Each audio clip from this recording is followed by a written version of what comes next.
I always laugh a little when I think about the fact that we at Casted chose a cat as our mascot. You know that famous saying, curiosity kills the cat? Well, not our podcat.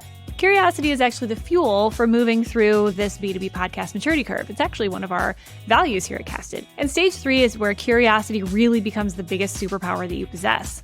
Why? Well, because curious marketers aren't satisfied with a set it and forget it show. Curious marketers notice trends. They lean into data. They strive for growth. And it's never just a podcast. It's never really about the podcast because you see, for these curious marketers, we welcome you and your show to stage 3, where it's all about audience growth and understanding who they are. I'm Lindsay Tjepkema, a lifelong marketer and proud CEO and co-founder of Casted, the B2B marketing platform for brand podcasters. And I've teamed up with experts across the top sales and marketing teams in the world to detail each of the 5 stages of this maturity curve and what you can do to launch and grow a show with confidence. This is How B2B Podcasts Grow Up, an original series from Casted. So your show has been on the air for a while now. Congratulations! It's a big deal.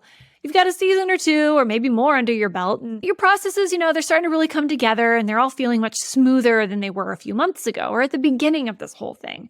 This podcast machine is becoming well-oiled and you're seeing the benefits. You're really starting to get somewhere. In the podcasting industry, the longer your show is on the air, the better your chances are for growth. Take James Gilbert, for example. James is the CMO at Flip and the host of their podcast, Spamming Zero. But James is no stranger at all to a branded podcast. He started multiple shows at multiple companies across the course of his entire career, and his number one piece of advice is to keep the show going. I think there's also some key things that people forget to do. Don't give up on your podcast. It takes time. And what I mean by time is it's not just the recording and the producing and all that takes time. Sure, that takes time, but it takes time in order for you to see some of these results. It is a marathon for sure, not a sprint. Exactly. So you can't hire a research company to go out and do a single survey and then you call that good, right? Yeah. And even a single survey that a research company would do would take several weeks, if not months. Mm-hmm. So you have to think of it like that. Your podcast is an avenue for you to get these insights. So I think that's a big mistake. James is right. And Podfade is real. But why does it happen? Well, one of the biggest reasons is mismanaged expectations around audience growth. According to some stats from Buzzsprout, the average episode downloads in the first 7 days from a podcast with a median audience size, guess what it is? 29 downloads. As a CEO and as a former marketing leader, I can tell you that that's not a number that would make me very excited. And it's certainly not one that would impress anyone in the boardroom. But as I get into the top 10% of podcasts, as you look at those numbers, they see an average of 333 downloads in the first 7 days of every episode release. So if we're looking at 4 episodes a month and compounding listenerships with each week, okay, get out your pencils, start writing on the whiteboard. Now we're talking numbers that would make ears perk up and eyebrows raise. So what does it take to grow that audience in a realistic and sustained way? A lot of it has to do with time and repetition, which is nothing that you can rush. But the good news is that with that time and with those reps, you're building a back catalog of content that is still working hard for you every single day. Here's what we mean. Stephanie Cox, CEO of Lumivate and host of Real Marketers Podcast, explains. If I look at our analytics right now for the last 7 days, and I look at our top 5 episodes, obviously 4 of which are the 4 most recent. The 5th episode is one from January of 2019. That content is still relevant. It's not news related, right? Nothing on my show is really tied to the news. So all the content's helpful really at any time. And I think what Michelle's done a really great job about is not just promoting stuff, the first week or 2 it's out, but also coming back to it and thinking about how we can continue to post a thought or an insight on social and, link to that episode that might be from a year ago. Mm-hmm. And I think that's one of the things that I wish more people would do because it does create this excitement. And it also gives you an opportunity when you talk about the impact it has, So if we promote an episode from a year ago with a previous guest, we can tag them again on social. And what's probably going to happen is they're probably going to like it or comment on it or share it again. So now I've just gotten another opportunity to engage with them in their network and get even more value out of it. Marketers, geek out with me for a minute, please. Think about the last time that your team created a white paper that was still getting substantial views 6 months later. Heck, how about 3 months later? It doesn't happen with traditional long-form written content. Really, it doesn't. Not unless you start to re-promote it all over again, right? It's a shame because I know, believe me, I've been there. I know how much time it takes, how much hard work and resources are all put into those pieces of long-form content. But this is where the magic of podcasting as a channel comes in and is so beautiful. Like Stephanie says, your old episodes continue to work for you long after you originally launched them.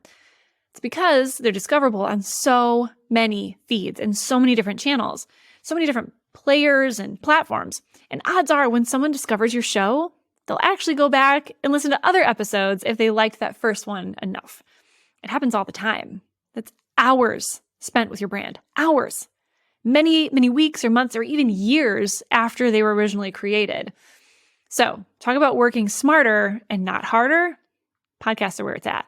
So if you're here with us in stage 3 of the maturity curve, that means that you've avoided the dreaded pod fade, or at least you've come back from it if you experienced it. So you've probably set realistic expectations with your leaders and team around metrics of success. Thanks to our last set of episodes in this series. If you haven't gone back and listened to those, it might be worth it. And your show is probably building a very valuable back catalog. Amazing, amazing work. Now let's get into some of the other levers that you can pull in order to ensure your show keeps going and growing. Let's start with your team. One huge shift when your show enters into stage 3 is the team surrounding it and supporting it. Think back to our stage 1 and stage 2 examples. We're usually looking there at a couple of people that are rallying together to get the show just simply up and off the ground and getting further buy-in from the team. It's a scrappy endeavor. But stage 3?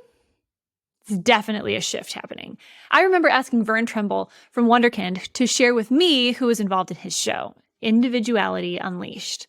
And at stage 3, the difference between the scrappy beginnings in stage 1 to stage 2, this team is pretty staggering. Just take a listen. When it comes to the creation of the show and bringing the show to life, it is truly a team effort. In order for us to do what we're doing the way that we're doing, it requires someone with a strong understanding of video production and high quality video and editing and sound and graphic design to make something that seems so novel appear seamless and simple to do. Creating something that looks simple is oftentimes the hardest thing to do. So having someone that knows how to do that is just extremely important. Again, shout out to Jay Sheets and Quentin Harris on my team. And then another element of that, especially from the B2B MarTech space, is client advocacy. So shout out to Jules and Hatham. They are responsible for orchestrating and identifying our clients and identifying industry insiders and internal thought leaders that they feel would be perfect for the show. And then on top of that, we have our PR agency, KCSA. Hey, what's up, guys? Shout out. Along with, again, more of our internal analysts that help to identify those macro trends that are happening out in the market. And additionally, our writers. Again, I got to shout out my team. Hey, yeah, I love it. Alana and Emily. I hope I'm not forgetting anybody. I think that's everybody. Brittany. It's really all of us working together to really understand this is the content that we're creating and then connecting the dots. I had to keep all the shout outs in there because Vern is right. It truly takes a village. If you're going to start growing your show, it takes some work. It takes a team. And like he mentioned, there are tons of factors to consider when deciding who to involve in your show. What are your show goals? Think about where is your audience? How do you want to reach them? Do you want to tie this into any of your existing campaigns? How are you ready to level up your podcast video strategy? The answers to all of these questions should eventually be a resounding yes, but don't get overwhelmed. It can be easy to get overwhelmed, but your team may not be as big as Vern's. And listen, you can still create some smart partnerships internally to reach your growth goals. For example, Vincent Petrofessa is the co-host of Starista's podcast, The Marketing Stir. And he shares an example of how he's leveraging not only his team, but his product to grow the show. For us, we have 2 producers, we have someone who does social media, but we have our full marketing department behind it. Starista, we own our own demand side platform, our own DSP platform to help push out media. So we drink our own champagne. And so we utilize that, Lindsay. We do connected TV ads. We do display campaigns. We market to people in the marketing industry who would be great listeners for this podcast. So it's a well-oiled machine now. We do like a 30-minute preliminary interview with each guest just to see if we're going to cover the topics. We get reached out by PR agencies all the time to get some of their guests on. We actually really don't take too many of them. We kind of just go after our own guests, and we have a team that does that. The way Vincent is utilizing their product to create campaigns around their podcast is beyond brilliant, am I right? I mean, we definitely drink our own Kool-Aid here at Casted by using our technology to amplify our show. And Vincent's anecdote is the perfect example of how Stage 3 podcast teams are leaning into new resources and avenues in order to achieve that show growth. So, now you're getting all the players in place and thinking even smarter about how you can leverage the resources you already have for the betterment of your show and the growth of your audience. Your curiosity is showing, and that's a great, great thing. So next up, we're going to use that creativity and curiosity for the greater good. We're going to dive into some tactical examples of how podcasters in Stage 3 are leveling up their shows and growing their audiences to ultimately grow their brands. So thanks so much to James Gilbert and Stephanie Cox and Fern Trumbull and Vincent Pietrafesa and their stellar insights. Go ahead and press play on that next episode. We'll be there waiting.